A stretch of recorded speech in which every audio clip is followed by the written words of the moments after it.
Hello everybody and welcome back for another edition of Ukraine This Week with me, Don Arleth. Ukraine and the United States have launched technical consultations on a rare earth minerals agreement, and an initiative framed by Donald Trump as a pathway for peace for Ukraine. Meanwhile, Vladimir Putin still remains defiant on agreeing to an unconditional ceasefire. We will discuss this with our guest, Dr Andrii Loktiev, chairman of the Institute of Geology in Kyiv, and McNamee, co-founder of the Ukraine Business Network. But first, let's start with an overview of all the highlights from Ukraine this past week.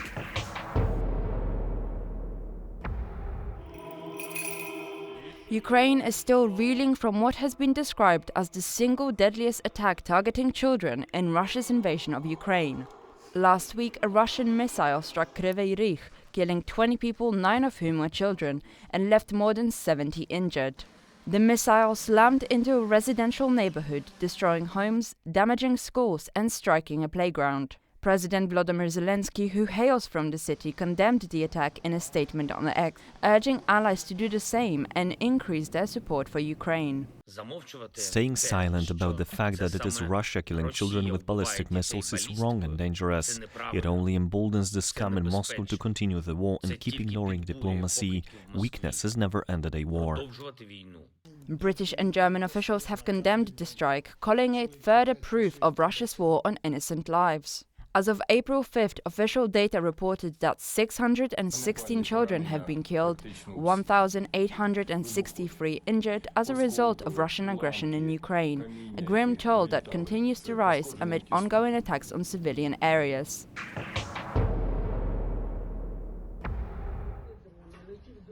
Unrelenting Russian attacks across Ukraine continue to claim lives and cause widespread damage. Over the past week, at least 10 people have been killed and over 100 others were injured in missile, drone and artillery strikes on multiple regions. Dnipropetrovsk and Kherson suffered the heaviest casualties, with dozens wounded. The attacks on Kherson saw 1 person killed and 5 others injured as Russian forces targeted public infrastructure and residential neighborhoods. Ukrainian air defenses shot down dozens of drones and missiles, but the daily assaults continue inflicting damage on civilians and infrastructure. President Volodymyr Zelensky has confirmed that more than 67,000 Russian troops are positioned along Ukraine's northern border, preparing for an assault on the city of Sumy. Russia's spring offensive has intensified, with daily military operations doubling in recent days. Zelensky said that a small Ukrainian force in Belgorod is working to disrupt Moscow's troop concentration. Despite ongoing ceasefire talks, Russia's offensive has already begun in the Sumy and Kharkiv regions. The president has warned that Russia is focusing on capturing Ukraine's northeastern regions, including Sumy and Kharkiv, which border Russia's Kursk region. Despite the increase in clashes, analysts note that Russia's territorial gains remain small, with advances slowing over the past 6 months. Ukrainian troops are holding strong defensive positions, but experts warn that Russia's strategy may be focused on attrition rather than immediate territorial capture.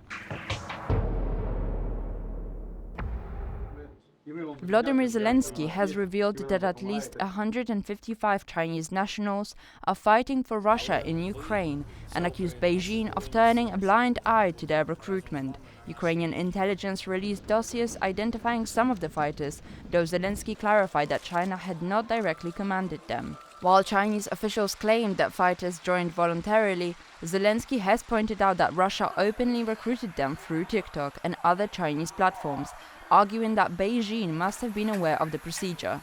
While China claims neutrality in the conflict, it is heavily involved, with both Russia and Ukraine relying on Chinese-made components in their arms industries. Both sides deploy Mavic drones from the Chinese manufacturer DJI, though Kyiv is trying to reduce its dependence on kit from Beijing. Ukraine is preparing to engage in high-stakes talk in Washington over a controversial U.S. minerals deal, which has raised concerns about its potential impact on Ukraine's European Union aspirations. Foreign Minister Andrii Loktiev confirmed that Ukraine's stance is focused on securing an agreement that benefits both nations while preserving the country's commitments to EU accession. The proposed deal includes a joint investment fund granting the US significant control over Ukraine's critical natural resources, including rare earth minerals, gas, and oil. Critics warn that the terms could undermine Ukraine's sovereignty, especially with the US gaining a right of first offer on new projects and veto power on key decisions. Prime Minister Denis Shmyhal emphasized that Ukraine's European path remains the country's top priority, with no agreement allowed to conflict with EU obligations.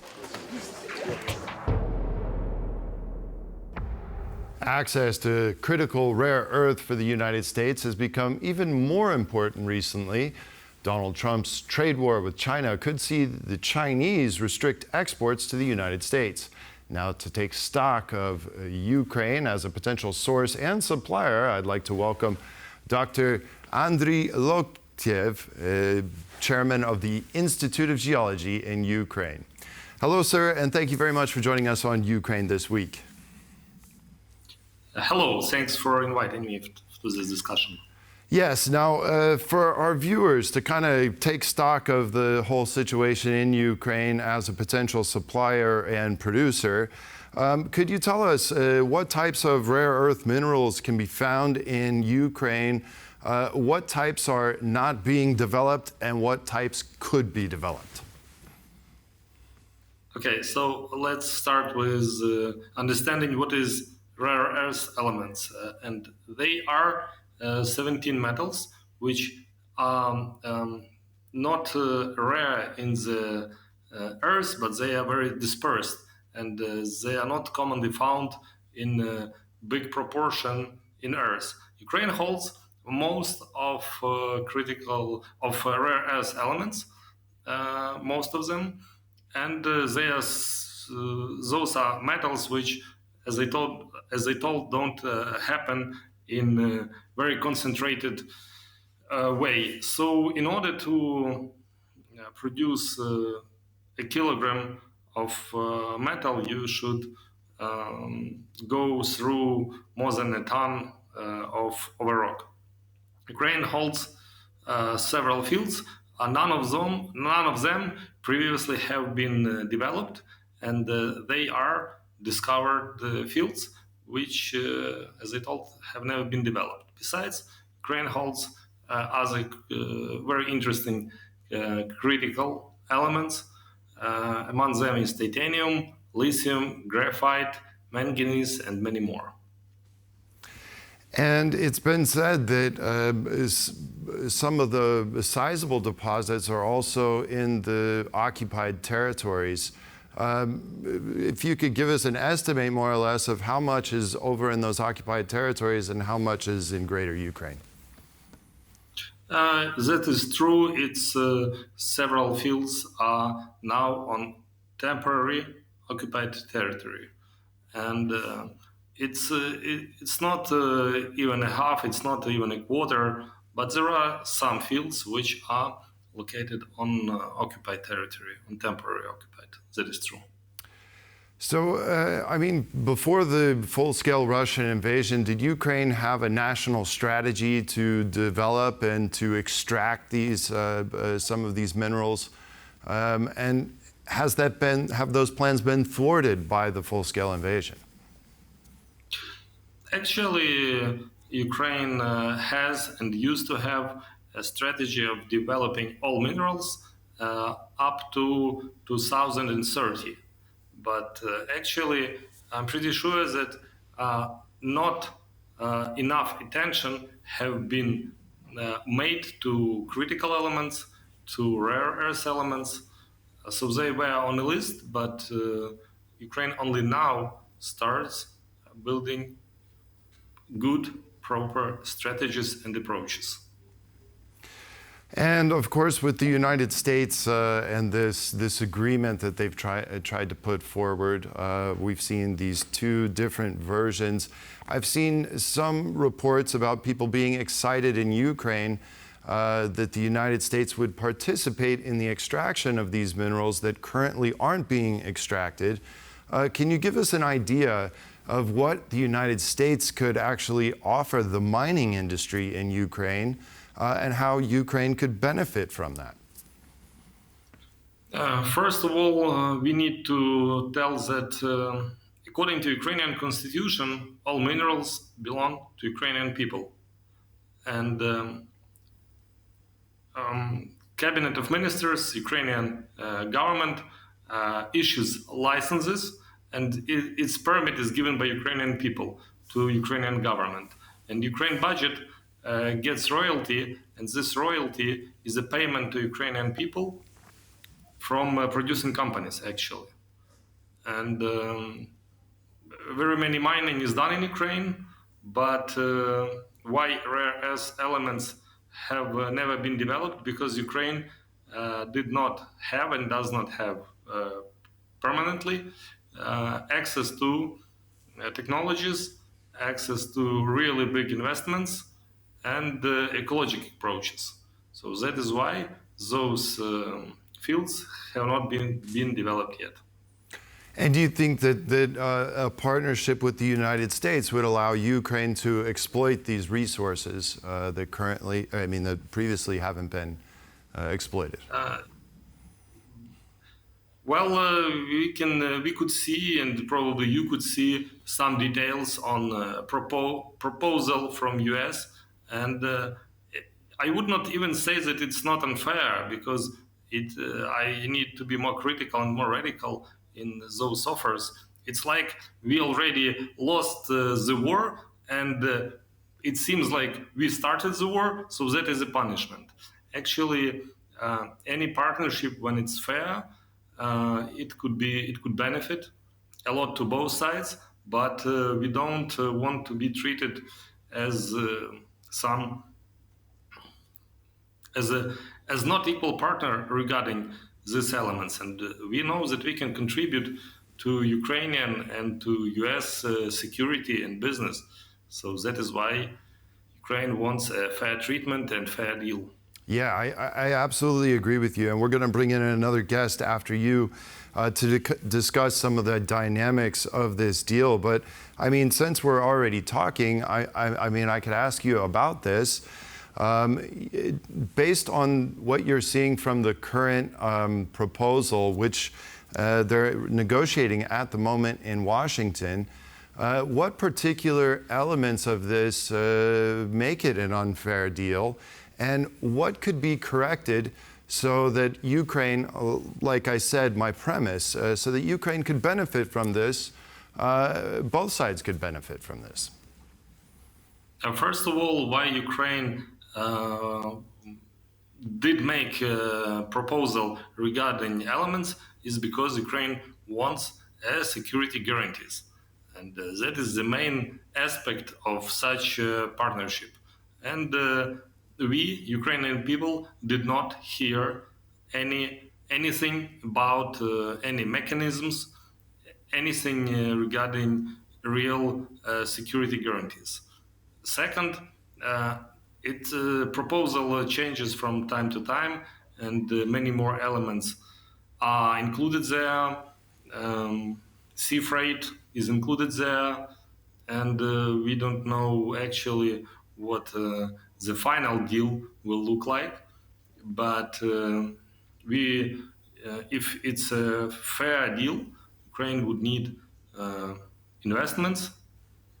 Ukraine would need technologies, access to technologies, but first of all, it's security guarantees.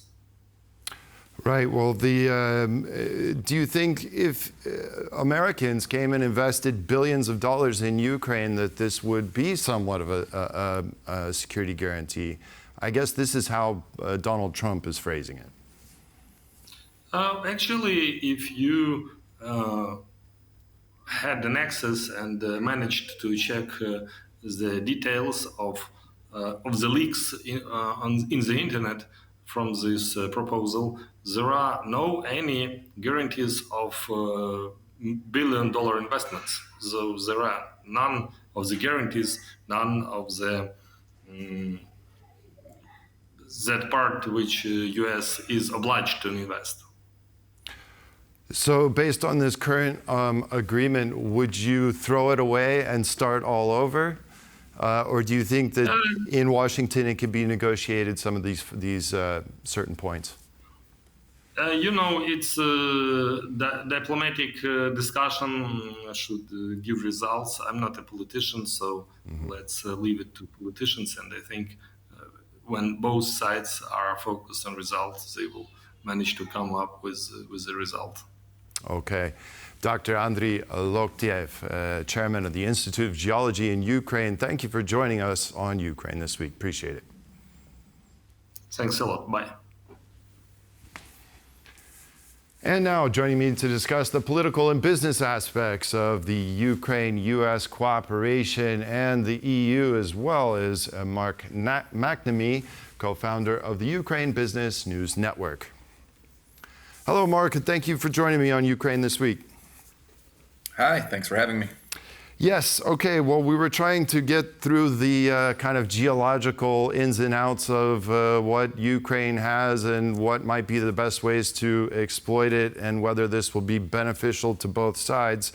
So I'd like you to chime in on this latest negotiations that are taking place in Washington. We've had kind of two versions of these deals, the preliminary one before the infamous White House meeting some time ago, a few weeks back, and then we have this more restrictive, what many people say is not in Ukraine's interest to sign.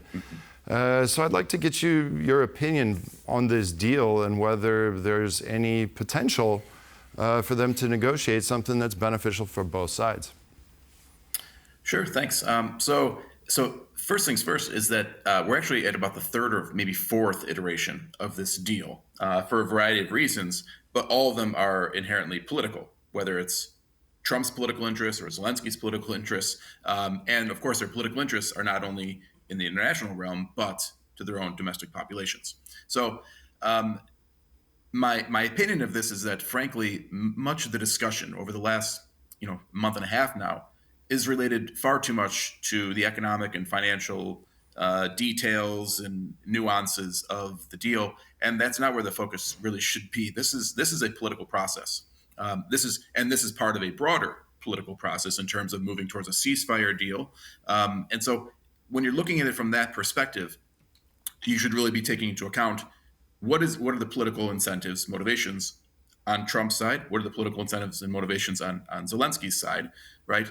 Before you even start delving into the legalities of various issues, what would the U.S. have access to, repayment plans, all sorts of details, which the previous guest had mentioned a few of them, which are frankly less important.